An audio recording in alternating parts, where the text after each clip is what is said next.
Hello guys, welcome back to my channel law की Shikhar. This is me शबीहा नाज। आज बात करेंगे न्यू टॉपिक के बारे में, जूरिस्प्रूडेंस का, जो बहुत बहुत बहुत इंपॉर्टेंट टॉपिक है जूरिस्प्रूडेंस के अंदर, पोजेशन।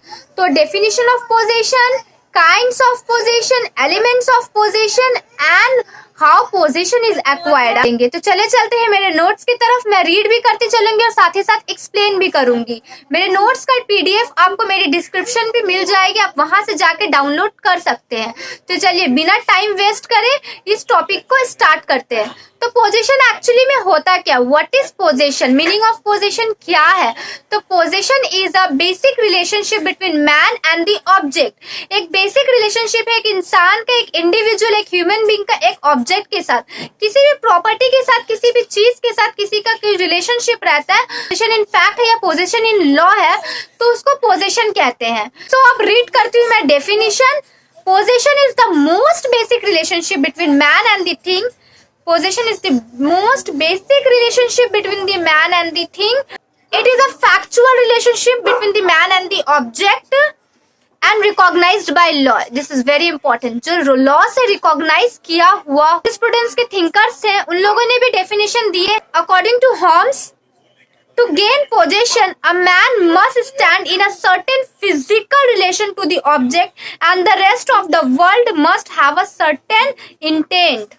ओके, सैलमन क्या कहता है? According to Salmond, the possession of a material object is a continuing exercise of a claim to the exclusive use of it. It is a continuing de facto relationship between a person and a thing. It is a relation of fact and not one of right. ये fact का relation होता है, right का नहीं। Position right का जितना बात नहीं करता उतना फैक्ट का बात करता है।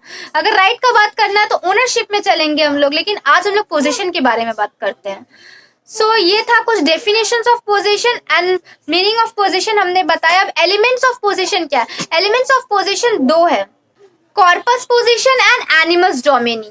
ये दोनों लैटिन टर्म है, हम इस दोनों को ही अभी एक्सप्लेन करेंगे। कॉर्पस पोजीशन क्या होता है, एनिमस डोमिनी क्या होता है? सो कॉर्पस पोजीशन मतलब होता है it means the physical control over the object possess. मतलब जो प्रॉपर्टी है, जो ऑब्जेक्ट, उस पर फिजिकल कंट्रोल होना ही पोजेशन है।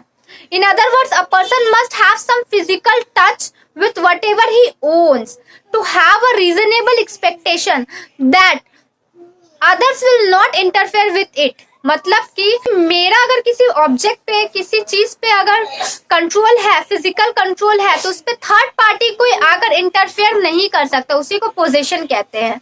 So non interference of can be obtain in variety of ways. The physical power of the possessor, मेरा physical power होना चाहिए उस चीज पर, ऑब्जेक्ट पर। Personal presence of the possessor, मेरा खुद का उस जगह पे, जिस चीज पे मेरा पोजेशन, उस पे मेरा पर्सनल प्रेजेंस होना बहुत बहुत जरूरी है। तीसरा पॉइंट है secrecy is an efficient method avoiding external influence and keeping an object in one's possession secure. अगर हम इसको छिपाकर सिक्रेसी में सिक्रेटली रखते हैं तो वो सबसे सेफ में रहता है, वो मेरे पोजेशन के अंदर। तो ये है पोजेशन, कॉर्पस पोजेशन का मीनिंग। अब बात करते हैं एनिमस डोमिनी। जब तक मेंटल थॉट नहीं रहेगा ना कि वो चीज मेरे पोजेशन में, तब तक कॉर्पस पोजेशन का कोई वैल्यू नहीं है। ये रीजन है। तो एनिमस डोमिनी मीन्स होता है मेंटल एलिमेंट और the intention to hold the object as owner against all others. मेरा मेंटल इंटेंशन, मेरा ये होना चाहिए कि हम उस चीज को, ऑब्जेक्ट को पोजेस करने के मेरे अंदर में ताकत है और वो मेरे कंट्रोल में है। So it is conscious intention to exclude others. ये कॉन्शियस इंटेंशन होता है जो दूसरों को एक्सक्लूड करता है, साइड करता है। तो ये दो थे elements of possession, corpus possession and animus domini. अब बात करेंगे what are the kinds of possession. There are the various kinds of possession. Now we discuss serial wise. First of all, possession of fact, इसको Latin term में de facto possession बोला जाता है। Second is de jure possession, means possession in law. उसके बाद होता है possession in fact as well as possession in law. उसके बाद है incorporeal possession and corporeal possession. एक last mediate position and immediate position. चलिए इस पांच को जल्दी से समझते हैं। पहले समझते हैं position in fact. Position in fact and de facto position होता क्या है?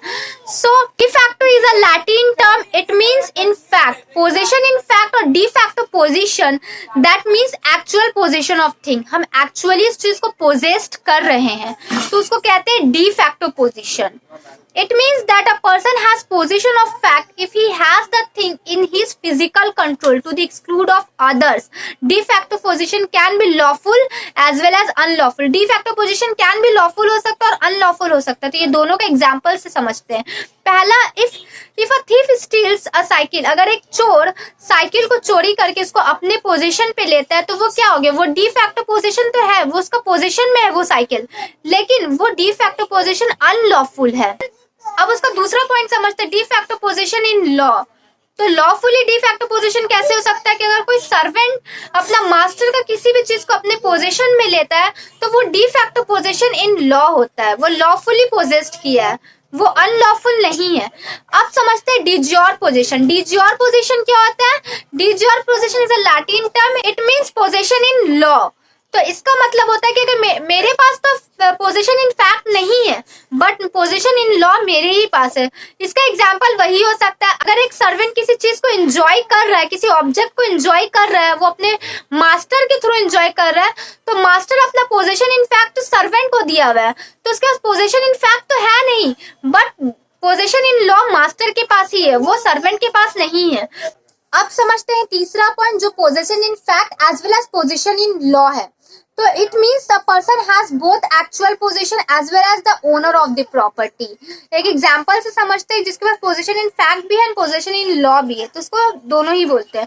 तो एग्जांपल इसका क्या हो सकता है? एग्जांपल के थ्रू इसको समझते हैं। If I have the money earn by me in my pocket, it can be said that I have possession in law as well as possession in fact of the money.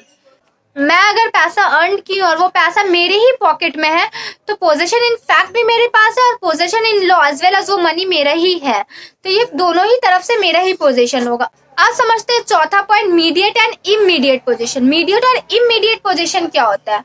So mediate position is also called indirect position. वो indirect होता है, किसी mediator के बीच से होता है। In this kind of position the relationship between the possessor and the object exercise through a third person और mediator.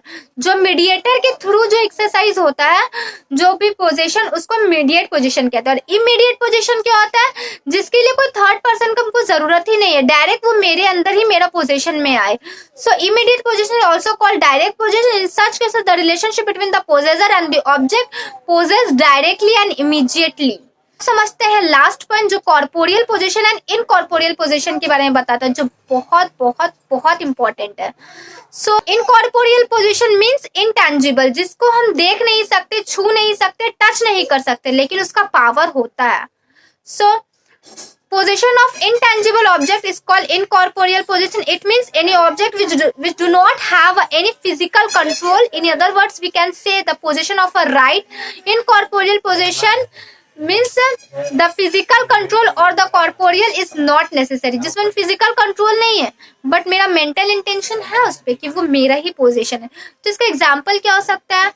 copyright, trademark, goodwill etcetera. But corporeal position क्या होता है? कॉर्पोरियल पोजीशन उसको ऑपोजिट, जो टैंजिबल हो, जिसको हम छू सकते हैं, टच कर सकते हैं, और जिसके लिए दोनों ही एलिमेंट्स बहुत necessary. Corpus एनिमस and animus Duminy, ये दोनों के बिना कॉर्पोरियल पोजीशन का कोई वैल्यू ही नहीं है। तो उसको डेफिनेशन देखते हैं।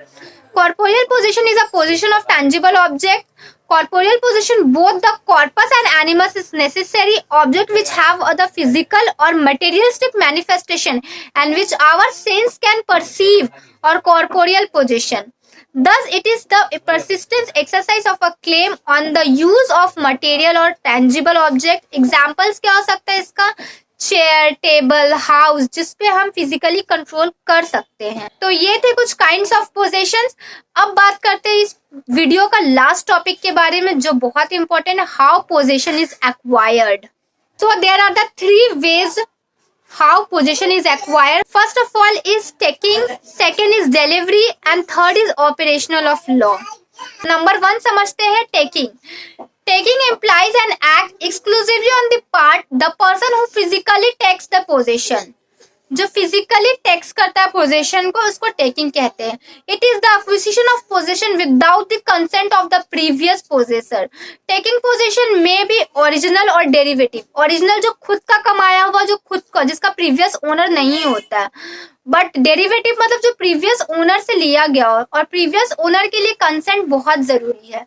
तो ये था टेकिंग। और delivery, delivery is the acquisition of possession with the consent and cooperation of the previous owner.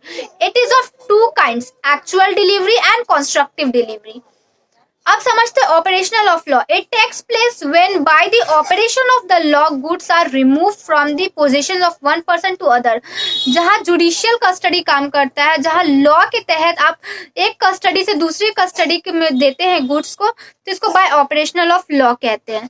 जैसे कि when a person dies, the thing in his possession pass to his personal representative. तो आज के video में इतना ही। आज हमने जाना meaning and definitions of possessions, elements of possessions, kinds of possessions and how possession is acquired. Next videos में मैं किसी और टॉपिक की बात करूंगी। तब तक के लिए बाय बाय। अगर अच्छी लगे तो लाइक, शेयर एंड सब्सक्राइब करें मेरे चैनल को।